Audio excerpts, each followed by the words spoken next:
Hey, what's up guys? Welcome back to the channel. My name is Frank Mularcik, and in this video, we're going to be doing a stock analysis on Dow Inc., ticker symbol DOW, and this is going to be the third company we're going to be looking at in my Dow Jones Industrial Average stock analysis series. So we're basically going to be going through all the companies in the Dow, doing an analysis on them, and just finding out, what we can find out, learning some new things, and just kind of getting to know the Dow a little bit better, because there's definitely a lot of companies in the Dow I know fairly well, but some I don't know as well.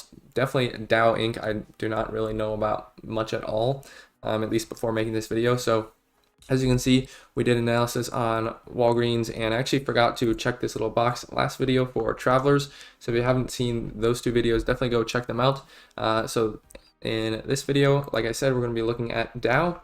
And so we're actually going to start off just kind of familiarizing ourselves with the business a little bit. So they're like a materials science company, They do, do a lot of research in, materials and chemicals, and just kind of have a lot of different, products. So they have products within building and construction, chemical manufacturing, industrial, films, tapes, and release liners, and beauty and personal care. So they have a lot of products across, different areas of the world, or different markets per se, and these are kind of their top technologies: additives, silicones, polyethylene, elastomers, plastomers, polyurethanes, amines. So a lot of quote-unquote fancy chemicals there that I don't know a lot about, but I'm sure there's a lot of research that goes into that. So we're going to look kind of at their annual report just a little bit. So the first thing we can take a look at is some of the financial highlights. So net sales in 2021 was about $55 billion, which was up, I think they said, around 40% from 2020 of $38 billion.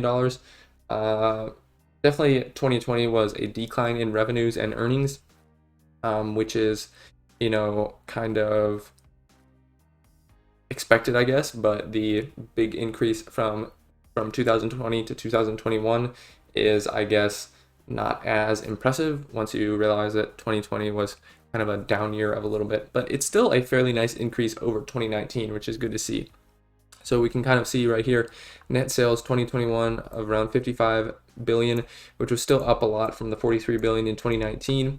And then they use the EBIT number more than like earnings or EBITDA. Not exactly sure why that is, but that number was around 9.5 billion compared to only 4.3 billion in 2019. And that's one of the things I noticed when I was kind of doing some calculations, which we'll talk about a little bit later on, is that, some of their numbers are not super consistent over the last few years. And it's kind of difficult to do an analysis on them because of that to some degree. And I think part of that is probably because of the spin-off. So basically in 2019 they were spun off and became public from DuPont. So basically DuPont was split kind of into three companies that were supposed to be more targeted in one area, and less diversified but more focused, you could say. So Dow was one of those three companies, and so they're kind of new to the stock market, and there's not a lot of history of earnings, at least that were publicized, that we can go back and look at. So that's kind of the problem there as well. And then if we look at shareholder benefits, they had about $3 billion back to shareholders. About $2 billion of that was in dividends, and about $1 billion in share buybacks. So that's good to see. We will talk about the dividends a little bit later. They're not super great, to be honest, but they kind of break their sales down by operating segment. So about 9.7 billion of their sales was from performance materials and coatings, about 28 billion from packaging, and about 17 billion from industrial intermediates and infrastructure. So you can see this packaging segment is about 50% of their business, and then this industrial segment is kind of about a third of their business, and then the performance materials and coatings is the last 1/6 there. And then by geography, they had about $10 billion of sales in Asia Pacific region, about 20 billion in the US and Canada, 5.5 billion in Latin America, and about 20 billion in Europe, the Middle East, Africa, and India. So pretty diversified around the world, which is definitely a good thing to some degree, but that can also be negatively impacted by, I guess, world conflict like we're seeing right now, and kind of like trade issues. So that's definitely a downside to being diversified in lots of countries around the world, but generally I think of it as a good thing. And they talked about some other stuff here just in the beginning. So net income this year was around $6.4 billion, which, as we'll look up, was up drastically from the last few years, with net sales around 55 billion. And then cash flow was around $7.1 billion. And I think free cash flow was, I forget what it was. We'll obviously look at it later when we look at the DCF calculation, but I think it was around 4.6 or $7 billion. And shareholders, returning value to shareholders. I also want to look at this. They say we further improved our strong balance sheet, reducing gross debt by $2.4 billion. And we have now have no substantive debt maturities due until 2026, which is interesting to see. And we'll actually look at the debt a little bit later. Honestly, it doesn't look that super great to me, to be honest, but it's good to see that they're focusing on that, and obviously they think that is a priority if they're reducing it that much. Next, we're just going to go look at the dividends. There's a lot of other good information in this 10K. This was honestly what we looked at, was basically like the preview of the 10K, I guess. So we didn't really get into the meat and potatoes of the actual SEC document, but there was still some good stuff in here. So we'll look at the dividends. Right now, their dividend yield is around 4%, which is pretty solid, and they have a pretty low payout ratio, around 31%, but they really have not grown the dividend at all, which we'll look at the dividend history here.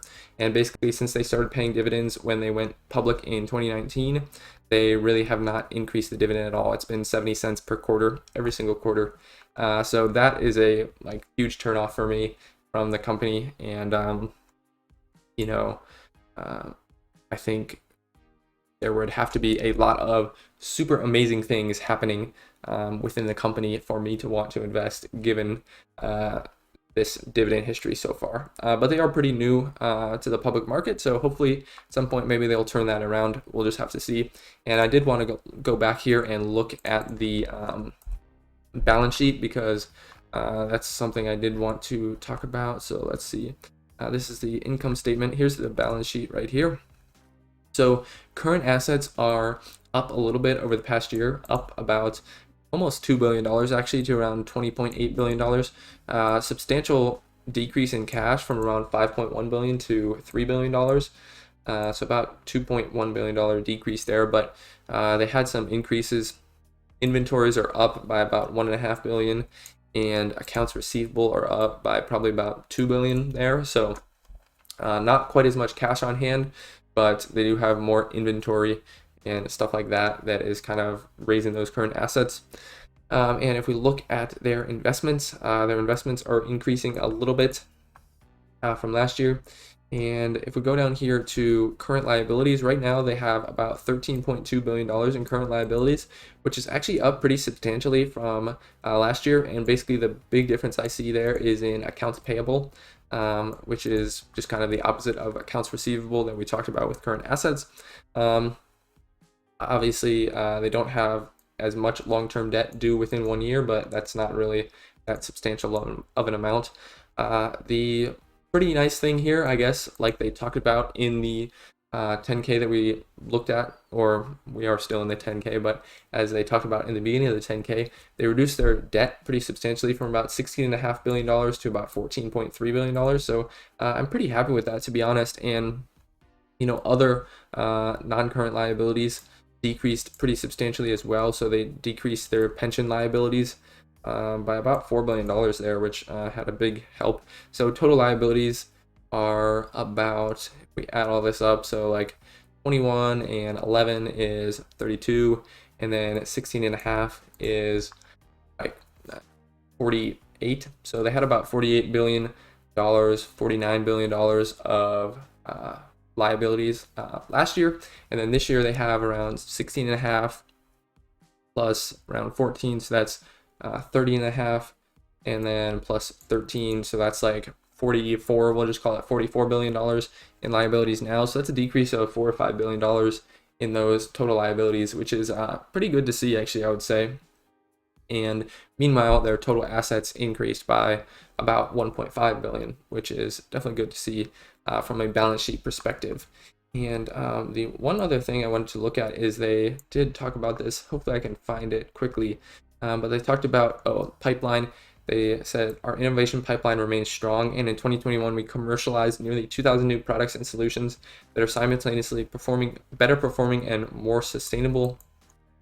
And they've also reached about $4 billion in digital sales on their website, which is pretty cool that, they're obviously getting sales online and continuing to innovate and kind of create new products that people will find use out of. So I think, they're seeing some growth, but it's kind of like at this point, one, it's hard to see what that growth is because of the short history and kind of choppy nature of the growth.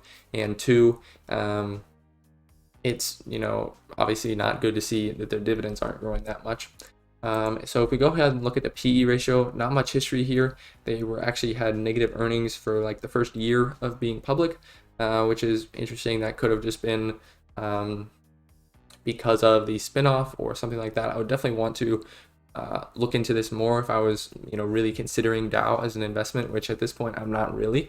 But I would definitely want to look into why that was the case and kind of get a better understanding of it. But right now the PE ratio is sitting right around 7.8, and they've actually increased the earnings pretty quickly over the last few quarters, last year or two, which is definitely good to see. So PE ratio is around 7.8, which seems pretty low to me. And if we look at the whole materials sector, we can see they're in this chemicals industry, which is about half of the sector. So we can see the average for the whole sector is 16, and the average for the chemicals industry is around 18. So definitely their PE ratio is much below that, which makes them look a little bit undervalued. The thing that does not make them look undervalued at all is the discounted cash flow calculation. So from my calculation, I get a fair value of $23. And there's kind of a few things to note here. The first thing I would say is this is kind of just like looking at some other numbers that I'm using to calculate a bunch of stuff. So these are the revenue numbers. You can see back in 2018, they had much higher revenues. And so it looks like their revenue growth isn't all that good, actually. And another thing to note is that analyst estimates for revenue are pretty much like stagnant over the next 2 years. So they're not really anticipating much increases in revenues. And then the other thing is that their net income is, over the last few years, has been pretty volatile. So it was around, $4.5 billion here, then negative 1.4 billion, then 1.2 billion, then 6.3 billion. So it's kind of volatile, and so it's hard to get a good picture of where it really lies. And kind of same with free cash flow. If we look at free cash flow right over here to the right, it's been increasing actually pretty quickly, but it's just kind of inconsistent. And the way I'm doing this calculation is I'm looking at the free cash flow to net income ratio. And so, this average ratio is around 50%. So that's the free cash flow rate that I used here to get my projected free cash flows.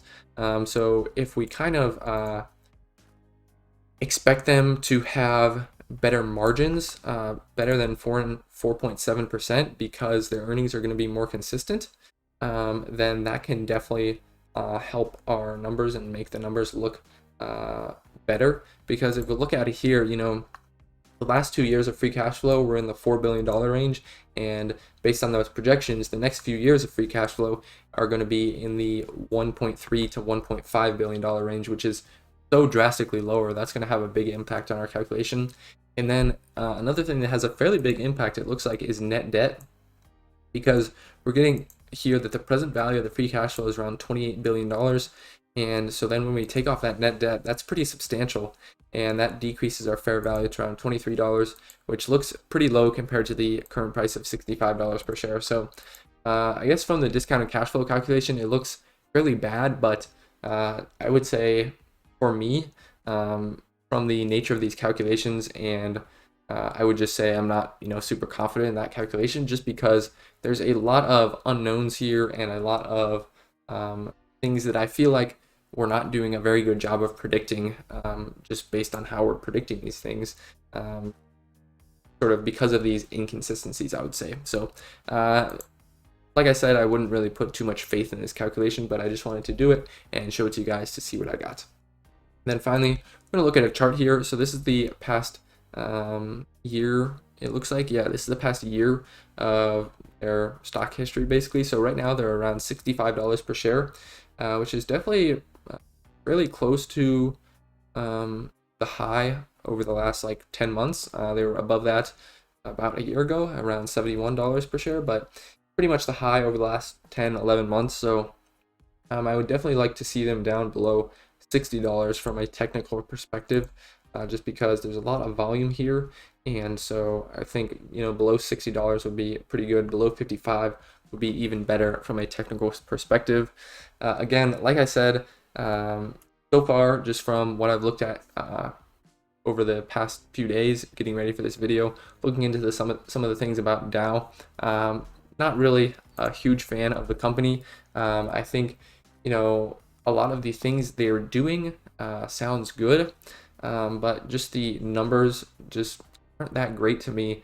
And I guess, like I've said a few times, just the inconsistency and volatility with their earnings and revenues and free cash flows just make it hard for me to sort of get an idea of where those numbers are going to be in a few years and get an idea of what the company is really worth. So for me, I'm definitely not buying this company anytime soon, and I would definitely want to get a better understanding of some of the past financial numbers and just wait a few years to kind of see, you know, what trajectory their business is able to take and what kind of revenues and earnings they're able to produce over the next few years. So let me know if you do have any thoughts on Dow Inc. in the comments down below. I just want to thank you all for sticking around to the end of the video, and I'll see you in the next one.